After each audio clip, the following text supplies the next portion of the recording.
자, 안희정 이야기를 좀 해야겠습니다. 이름을 박정희에서 따왔다는 바로 그 희정. 본인이 그렇게 이야기를 했으니까.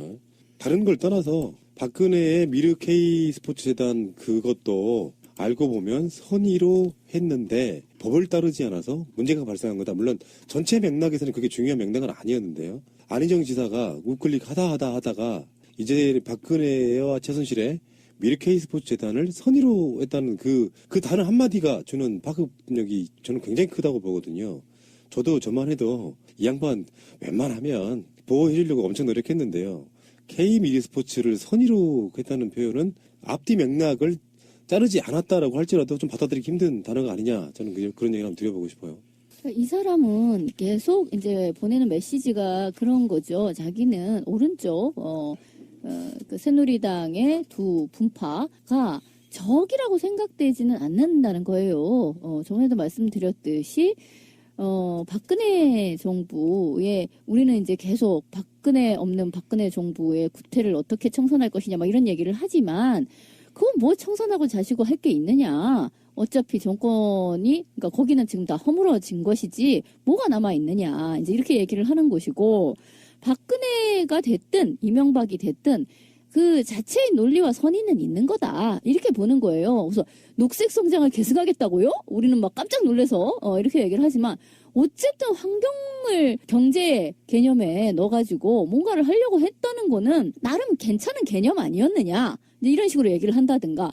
창조경제 그 아무런 내용도 없는데 그거 완전 우리가 생각했을 때는 그냥 순 사기에 해당된다고밖에 생각할 수 없는데도 계속 이제 안희정은 창조 그것도 마인드 자체는 괜찮았지 않았느냐 이제 이런 식으로 이야기를 하는 거예요. 박정희, 희정 그것도 마찬가지인 거죠. 5.16 쿠데타 역사적으로 그건 쿠데타고 역사적으로 이미 끝난 이야기다라고 이야기를 하는데 이제 떡하니 자기 부모님이 제가 64년생인데 5.16 쿠데타 일어나고 나서 이제 박정희가 대통령이 됐잖아요. 젊은 40대 대통령이 된 박정희를 이제 나름 영웅처럼 바라봤다는 거죠.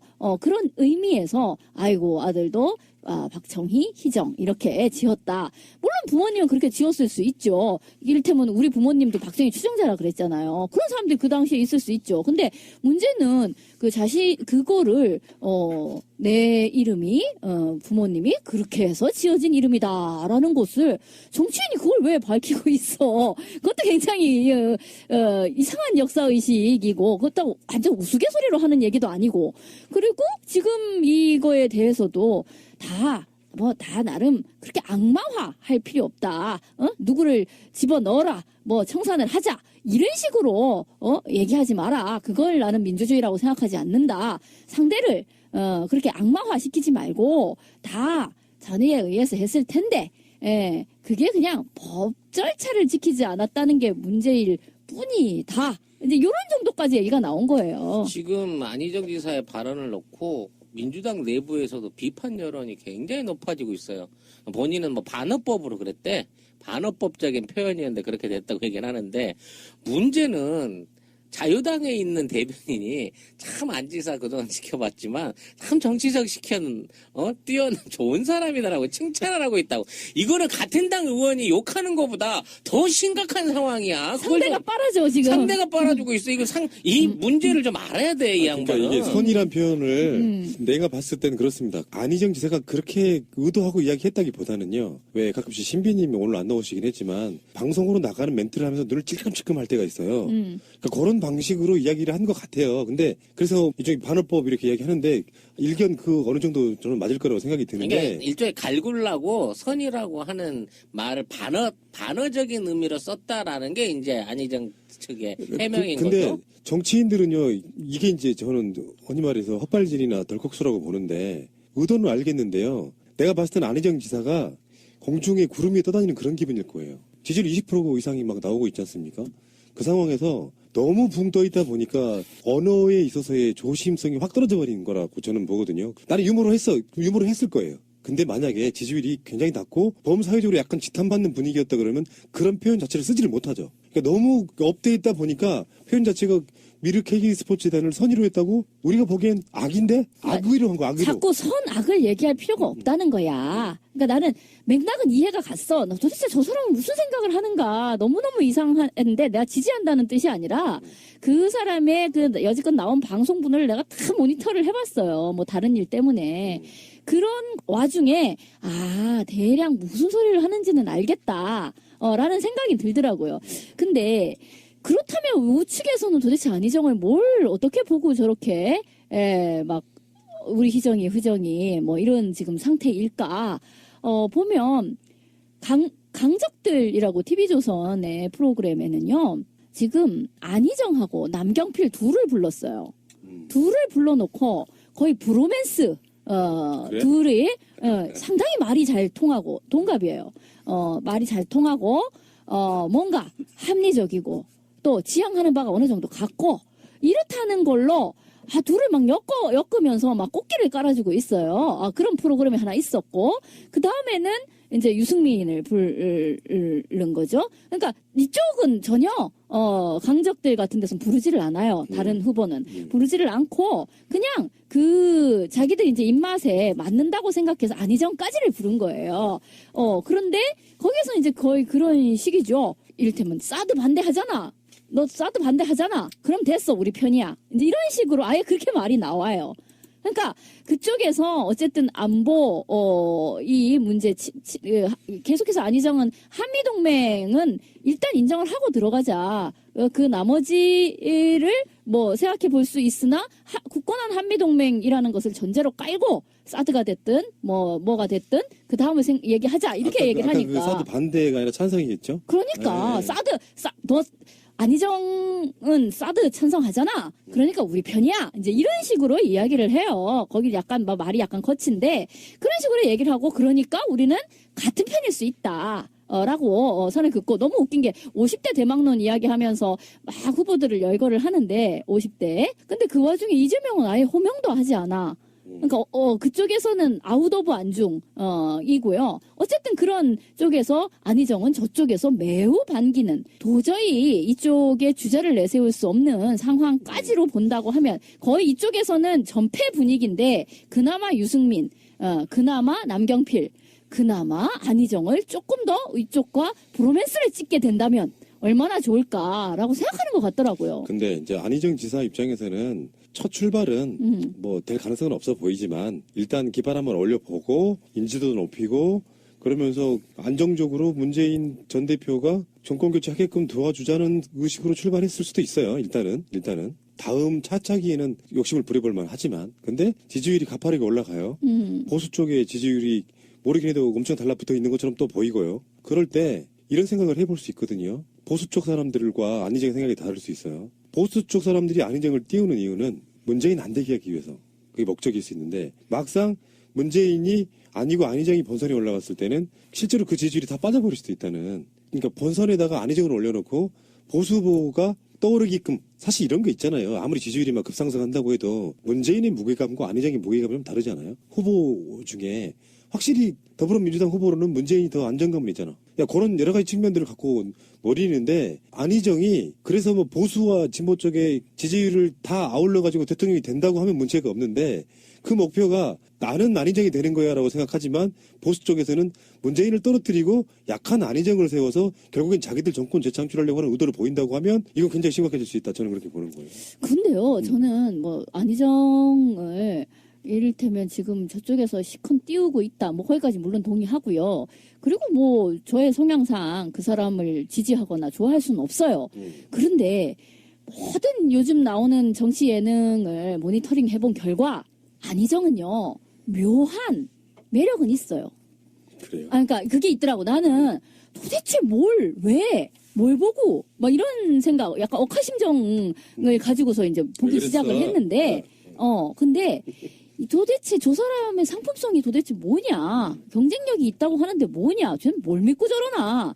라고 했는데, 묘하게요. 남이 없는 걸 가지고 있어요. 정확히 얘기를 하면, 안철수의 어떤 포지션을 이 사람이 거의 다 점하고 있어 버리잖아요. 그냥 겹쳐버렸잖아요. 근데 안철수는 물론 굉장히 콘텐츠가 있는 사람이에요. 솔직히. 그러니까 어떤 고민을 많이 했지. 그러니까 5년 동안 그 사이에 굉장히 공부를 많이 했고 이 사람의 어떤 학습 능력이 뛰어나고 하니까 많은 이제 콘텐츠를 채운 게 있어요. 대답하는 거 보면. 근데 이제 뭐 말하자면 큰 대중 정치가로서의 어떤 매력은 좀 떨어진다는 거지. 말을 하나 시켜도 정말 똑바로 얘기해요. 우등생, 모범생 스타일로.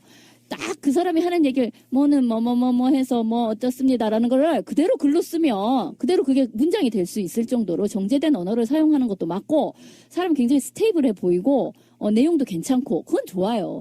근데 메리에게는 뭔가 특별한 것이 있다라는 것처럼 안희정이 처음에 SBS에서 국민경선 그거 나올 때만 해도 약간 좀 몸이 들풀려가지고 어른 측면이 있더라고요. 좀 그래 보였는데 그 이후에 요즘 거의 뭐 안깨비가 어떻고 무슨 충남 엑소가 어쩌고 하면서 막 거의 배우같이 샤랄랄라 그런 거를 하고 있거든요. 나는 미쳤어? 처음에는 이제 그렇게 봤는데 그냥 뭐 잘생겨서 그러나 뭐 이렇게 생각을 했는데 정지 화면에 그 사람이 굉장히 샤프한 어떤 도시남자 같은 그런 인상을 가지고 있는 것과는 전혀 다른 방식으로 말을 하기 시작하면 깨거든요. 약간 맞아요. 이제 촌스럽고 상당히 올드한 이제 그런 거를 풍기는데 그래서 뭐야 깨져 막 이렇게 생각했는데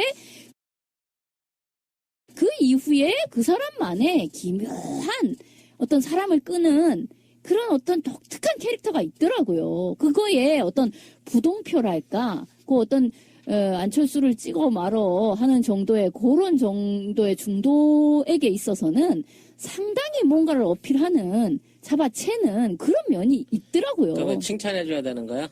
그 안철수나 그런 쪽으로 뭐 황교안한테 갈 수 있는 관심도와 어떤 그 국민의 주목을 그쪽으로 끌어온 걸로 해서 걔는 자기 역할 다 한 거야? 아니, 그러니까 뭐 내가 그 사람을 우리 편으로 보고서 과연 잘한다라고 칭찬해줄 필요는 없어요. 그냥 그 사람은 그 사람으로서 존재할 뿐이죠. 그러니까 존재는 하는데 도대체 이 사람의 실력이랄까, 뭐 경쟁력이 도대체 뭔데? 라고 했을 때 왜 충남에서 그렇게 어르신들까지 우리 희정이라고 하는가? 어떤 식의 어떤 면대면 접촉이 일어났을 때 그 사람에게 혹하는 마음을 주는 그게 도대체 뭘까라고 했는데 그걸 이제 예능 프로그램 요즘 굉장히 그 정치와 예능이 접목돼 있는 그런 프로그램에서 이 사람은 굉장히 잘 활용하고 이제 서로 윈윈하는 거죠. 프로그램은 또 시청률 높아져서 좋고. 그러니까 이 결국은 사람은, 그거네. 아직은 출마하지 않은 황교안을 비롯한 발버둥은 치고 있으나 존재감을 알 수 없는 안철수에 대한 국민의 관심 내지는 궁금증을 완전히 안희정이 차단해버린 거네. 뚜껑을 덮어버린 거네. 빨아먹고 있는 면이 있어요. 분명히. 이 사람은 대중 정치인으로 꽤 괜찮아. 말하자면. 나랑은 노선이 다르지만 이 사람이 어느 포지션에서 상당한 어떤 인기를 몰이를 하면서 지금보다 더 클 가능성도 있는 사람이더라고. 그러니까 비교를 굳이 하자면 안희정은 그 토니 블레어를 자기가 그치. 차용하는 듯이 얘기를 하죠. 그리고 이재명은 버니 샌더스 이렇게 간다고 하는데 어떤 포지션에 있어가지고 상대방 자체의 어떤 구도가 안철수 입장에서는 불행인 거죠. 비슷한 포지션을 갖고 있는데 실제로 뭐랄까 더 스마트해 보이는 느낌. 친근함이 있다니까요. 예. 그 사람이 배우처럼 매력을 주는 눈에 희내루를 주는 그런 게 있다니까. 그러니까 매력적으로 말이에요. 그 대중 정치인은 그 좌우를 떠나가지고 나는 첫 번째는 매력이라고 보거든. 그럼요. 연예인이나 마찬가지 어떤 그런 게 있잖아요. 매력 사람이. 없으면 못 떠요. 안희정 지사 같은 경우에는 TV에 나오면서도 지민이 말씀하신 대로 배우처럼 눈을 맞춰요. 그러니까 그 눈을 맞춘다는 거는 시청자나 관객을 일일이 눈을 맞춰줘요. 그런데 그 눈빛이 이렇게 보면 저는 안희정을 떠나서 저는 이제 민주당을 다 지지하지만 안희정 지사가 TV에 나와서 얘기를 하는데 이렇게 눈을 탁 보고 있으면 나하고 눈을 맞추는 거야. 그러면서 이렇게 감성적으로 들어와줘요. 제가 생각하기에는 그 안희정에 대한 객관적인 그 입장에서 보면 그래요. 저는 안희정을 지지하지는 않지만 상당히 어떤 연예인적인 캐릭터는 있다. 캐릭터는 있는데 이번에는 정말 정치인으로서 단어 선택을 정말 잘못했다. 이거는 어디서 드러나냐면 문재인이나 이재명이나 이런 사람들이 같은 편하다 대고 마구 총 쏘는 사람들이 아니에요. 원래 성향상 이재명은 원래 좀 문재인한테 좀 총을 쏘긴 하지만 그거는 뭐 지지율이 떨어지니까 극복하기 위해서 그러는 거고. 그런데 선의 단어로 선택에 대해서는 이 두 명이 문재인과 이재명이 같이 공격을 했어요. 안희정을 상대로. 그러니까 문재인 대표는 전 대표는 이렇게 얘기를 해요. 안희정 지사의 해명을 믿는다면서도 안 지사의 말에 분노가 빠져 있다. 분노는 정의의 출발이다. 불의에 대한 뜨거운 분노가 있어야 정의를 세울 수 있다. 이렇게 평을 했고요. 굉장히 좀 신랄한 표현이죠. 그다음에 이재명 시장도 어차피 우리는 한 식구들이지만 최종적으로는 우리 민의 선을 넘지 않았으면 좋겠다. 그 생각은 여전하다. 이렇게 표현을 했어요. 그러니까 아주 신랄하게 까이고 있는 겁니다. 지금 아니죠. 표현은 굉장히 같은 편이라 점잖겠지만 그렇죠. 예. 웬만하면 문재인 대표가 그렇게 공격할 사람은 아니잖아요. 예, 이런 말 한 번도 안 굉장히 하던 심각한 사람이에요. 상황이에요. 예. 저는 아직도 믿어요. 그분이 무슨 나쁜 의도를 갖고 한다기보다는 제가 그것도 선이야?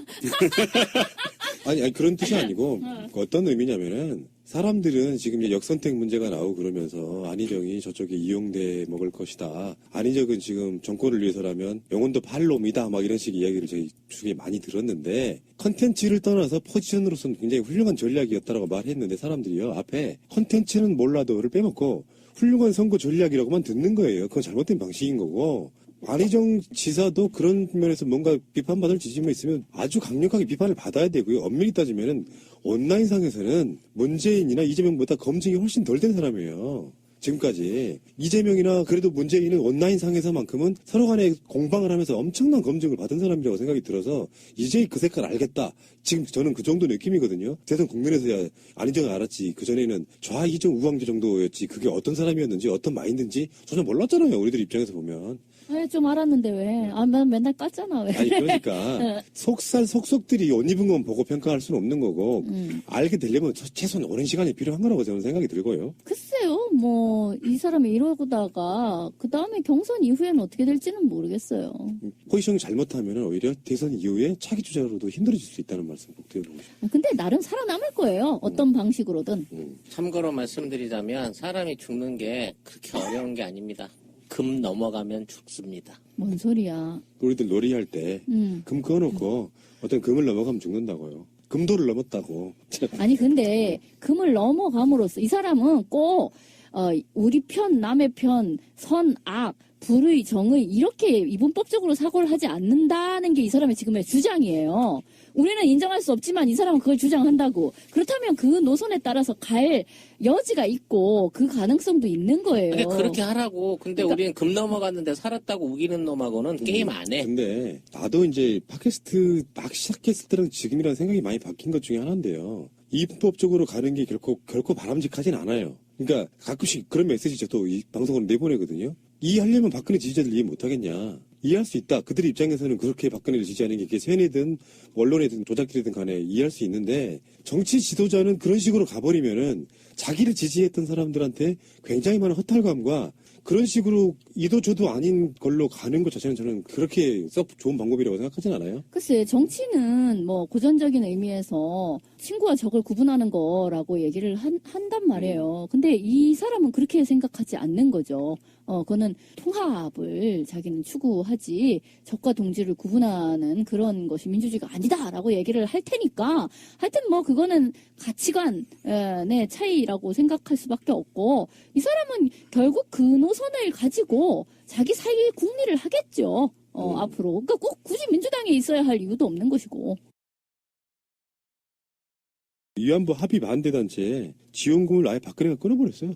화해치유재단에다가는 돈이 지원되고 반대 성명 같은 걸 했던 재단들 있죠. 뭐 나눔의 집 같은데 이런 데 지원금을 다 끊어버리는 방식으로 최근에 살아계신 분들 40여 분 중에서 거의 30한 서너 분 정도가 한일 위안부 합의에 찬성했다라고까지 발표를 억지로 하고 있어요. 본인들이 찬성하지도 않았는데 근데 2015년 12월 28일 합의 그 이듬해 2016년부터 그런 식으로 위안부 합의에 대해서 반대했던 단체들에게 정부 지원금이 계속 사라지고 있다는 거예요. 좀 심각하지 않습니까? 참 철저하게 꼼꼼하네요. 네. 세월호하고 위안부, 교과서, 뭐 사드 이 몇몇 가지에 대해서는 야 이렇게 막 집요하죠. 집요하기도 하고 끈질기기도 하고 꼼꼼하기도 하고 이게 전담팀이 따로 있는 게 아닌가 싶을 정도로 이건 최순실이 하는 게 아닌 것 같아. 최순실이 감옥에 들어가 있는데도 불구하고 구치소에 있는데도 불구하고 이렇게까지 있으나 없으나 똑같이 진행되는 거 보면 이거는 누군가 전담팀이 따로 있고 이 자체를 관리하는 애들은 국가 조직이 아닌 것 같아요. 그냥 일본 사람들이 좀 그냥 일본 사람들이 국내에 들어와서 어떤 압력 단체를 만들어서 국정을 그냥 좌지우지하고 있는 듯한 느낌이야. 저는 거기까지는 생각을 안 하고요. 이런 일이 이렇게 벌어지는데도 불구하고 지속적으로 이런 거지 같은 상황이 연결된다는 거는 대한민국에 정말 영혼 없는 공무원들이 썩어 빠지게 늘린 거예요. 아니, 그러니까 이거는 제가 봤을 때는 정치권에서 굉장히 유력한 사람의 의지가 아니고는 불가능하다고 보는 게 사단법인 한국정신대 문제대책협의회 정대협 있잖아요. 예. 우리 방송에 나오신 적도 있지요. 예. 대표님. 그리고 나눔의 집, 일본군 위안부 할머니와 함께하는 마창진 시민 모임 등 여러 가지 단체들이 그렇게 받고 있다고 하면 정치권의 어떤 유력한 사람들의 그러니까 힘이라고 보는 것이고요. 하나 더는 어떤 면에서 보면 또 하나의 블랙리스트잖아요, 이게. 그렇죠. 예. 한일 위안부 합의에 반대하는 지금까지 정부 보조금이 나갔던 단체들을 다 싹 끊어버리는 방식으로 정말로 비열한데 이걸 누가 주도하는지를 이 사람도 만약에 지금 현재 여성가족부 장관이 이걸 주도하고 있다면 이 사람도 수사 대상이다. 좀 이렇게 봐요. 이게 말이 됩니까? 이게 예산 지원 문제는 여성가족부에서 할 수 있는 범위를 넘어서지 않나 싶어요. 그래서 박근혜는 거의 뭐 탄핵 인용 지경까지 몰렸고 특검 수사도 지금 광범위하게 진행이 돼서 거의 이제 뭐 드러날 거 거의 다 드러나고 이거 법의 심판 받을 일만 남아 있는 것 같은데 이 와중에 공무원들이 그냥 굴러가던 탄력으로 계속 가는 거예요. 영혼 없는 애들이 이거를 바로 잡아야 되겠다. 아 이제는 잘못된 거구나라고 스스로 깨우치지를 못하는 거야. 아직도 이제 무너져버린 권력, 이제 사라질 권력에 충성을 해가지고 자기 어떤 마지막 불꽃이라 그래야 되나? 뽑아먹을 수 있는 마지막 인사고가를 채우려고 하는 행위가 아니고서야 어떻게 이런 일이 일어날 수가 있겠냐고. 이거 나중에 잘못 집행한 걸로 해갖고 자기가 문책당할 수도 있다는 생각을 하고 이런 부분에 있어서는 제대로 된 어떤 재경부 공무원처럼 내가 이러이러해서 강제적으로 집행을 할 수밖에 없었다라고 메모라도 남기면서 이 일을 했다면 모를까? 얘네들은 그런 것도 아닌 것 같아. 이거는 그것이 결정된 게 2015년 거의 말이었고 이런 일이 일어난 게 2016년이었다고 하면 전반적으로 다 정부 특히나 청와대에서 분명히 그러면 그런 단체들 지원 끊어버려. 이게 지금 시정이 안 된 채로 여기까지 내려온 거라고 저는. 그러니까 이미 작년에 끊어버리려고 이 협의 사항과 관계없이 한일 비밀 협의에 관계없이 이미 끊어버리라고 작년도에 예산 배정했던 관계 상황에서부터 지침이 있었던 거야 이거는. 불과 뭐 올해 들어서 1월달, 2월달에 결정된 내용이 아닐 것 같다는 거지. 그렇죠. 자, 알겠습니다. 여기까지 하겠습니다.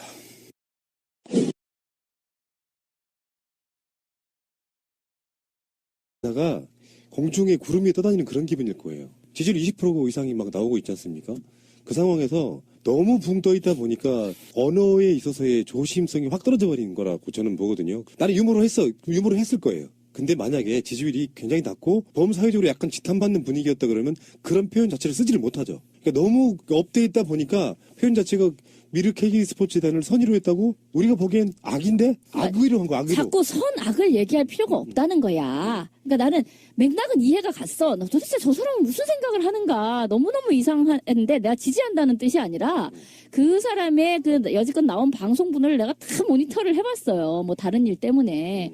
그런 와중에 대략 무슨 소리를 하는지는 알겠다. 라는 생각이 들더라고요. 근데 그렇다면 우측에서는 도대체 안희정을 뭘 어떻게 보고 저렇게 막 우리 희정이 뭐 이런 지금 상태일까? 보면 강적들이라고 TV조선의 프로그램에는요. 지금 안희정하고 남경필 둘을 불렀어요.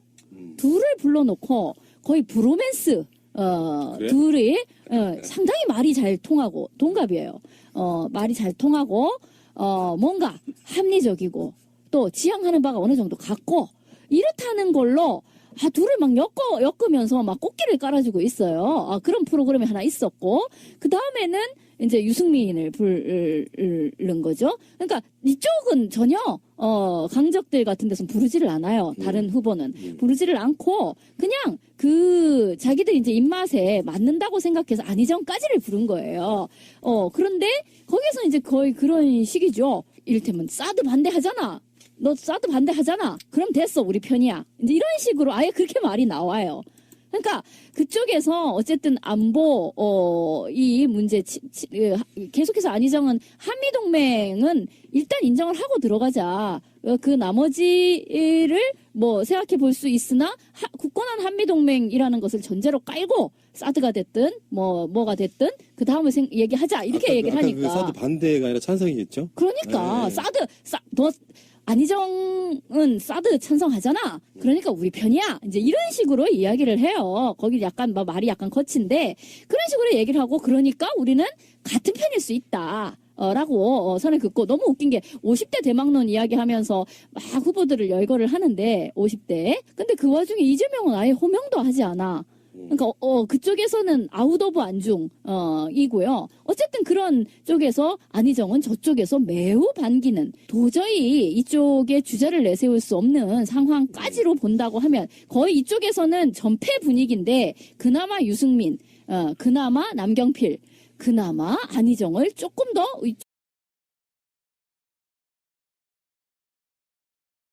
자, 안희정 이야기를 좀 해야겠습니다. 이름을 박정희에서 따왔다는 바로 그 희정. 본인이 그렇게 이야기를 했으니까. 다른 걸 떠나서 박근혜의 미르 K 스포츠 재단 그것도 알고 보면 선의로 했는데 법을 따르지 않아서 문제가 발생한 거다. 물론 전체 맥락에서는 그게 중요한 맥락은 아니었는데요. 안희정 지사가 우클릭 하다가 이제 박근혜와 최순실의 미르 K 스포츠 재단을 선의로 했다는 그 단어 한마디가 주는 파급력이 저는 굉장히 크다고 보거든요. 저도 저만 해도 이 양반 웬만하면 보호해주려고 엄청 노력했는데요. K 미르 스포츠를 선의로 했다는 표현은 앞뒤 맥락을 자르지 않았다라고 할지라도 좀 받아들이기 힘든 단어가 아니냐. 저는 그런 얘기를 한번 드려보고 싶어요. 이 사람은 계속 이제 보내는 메시지가 그런 거죠. 자기는 오른쪽 그 새누리당의 두 분파가 적이라고 생각되지는 않는다는 거예요. 전에도 말씀드렸듯이 박근혜 정부에 우리는 이제 계속 박근혜 없는 박근혜 정부의 구태를 어떻게 청산할 것이냐 막 이런 얘기를 하지만 그건 뭐 청산하고 자시고 할 게 있느냐. 어차피 정권이 그러니까 거기는 지금 다 허물어진 것이지 뭐가 남아 있느냐. 이제 이렇게 얘기를 하는 것이고 박근혜가 됐든 이명박이 됐든 그 자체의 논리와 선의는 있는 거다. 이렇게 뭐 다 나름 그렇게 악마화 할 필요 없다. 누구를 집어넣어라. 뭐 청산을 하자. 이런 식으로 얘기하지 마라. 그걸 나는 민주주의라고 생각하지 않는다. 상대를 그렇게 악마화 시키지 말고 다 전의에 의해서 했을 텐데 그게 그냥 법 절차를 지키지 않았다는 게 문제일 뿐이다. 이제 이런 정도까지 얘기가 나온 거예요. 지금 안희정 지사의 발언을 놓고 민주당 내부에서도 비판 여론이 굉장히 높아지고 있어요. 본인은 뭐 반어법으로 그랬대. 반어법적인 표현이었는데 그렇게 됐다고 얘기를 하는데 문제는 자유당에 있는 대변인이 참 안지사 그동안 지켜봤지만 참 정치적 시켜는 뛰어난 좋은 사람이다라고 칭찬을 하고 있다고.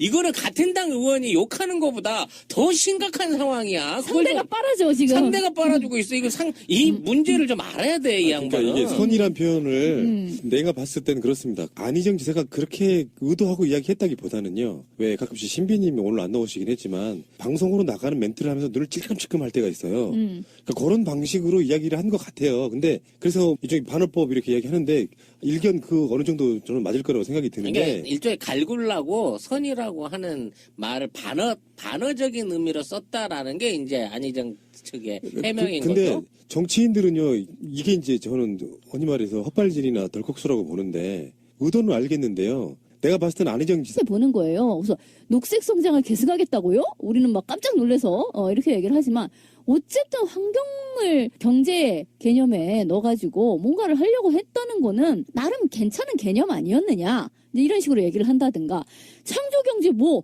뭐 아무런 내용도 없는데 그거 완전 우리가 생각했을 때는 그냥 순 사기에 해당된다고밖에 생각할 수 없는데도 계속 이제 안희정은 아니 뭐 창조 그것도 뭐 마인드 자체는 괜찮았지 않았느냐 이제 이런 식으로 이야기를 하는 거예요. 아 박정희 희정 그것도 마찬가지인 거죠. 5.16 쿠데타 역사적으로 그건 쿠데타고 역사적으로 이미 끝난 이야기다라고 이야기를 하는데 이제 떡하니 자기 부모님이 제가 64년생인데 5.16 쿠데타 일어나고 나서 이제 박정희가 대통령이 됐잖아요. 젊은 40대 대통령이 된 박정희를 이제 나름 영웅처럼 바라봤다는 거죠. 그런 의미에서 아이고 아들도 박정희, 희정 이렇게 지었다. 물론 부모님은 그렇게 지었을 수 있죠. 이를테면 우리 부모님도 박정희 추종자라 그랬잖아요. 그런 사람들이 그 당시에 있을 수 있죠. 근데 문제는 그 그거를 내 이름이 부모님이 그렇게 해서 지어진 이름이다라는 것을 정치인이 그걸 왜 밝히고 있어? 그것도 굉장히 이상한 역사 의식이고 그것도 완전 우스갯소리로 하는 얘기도 아니고 그리고 지금 이거에 대해서도 다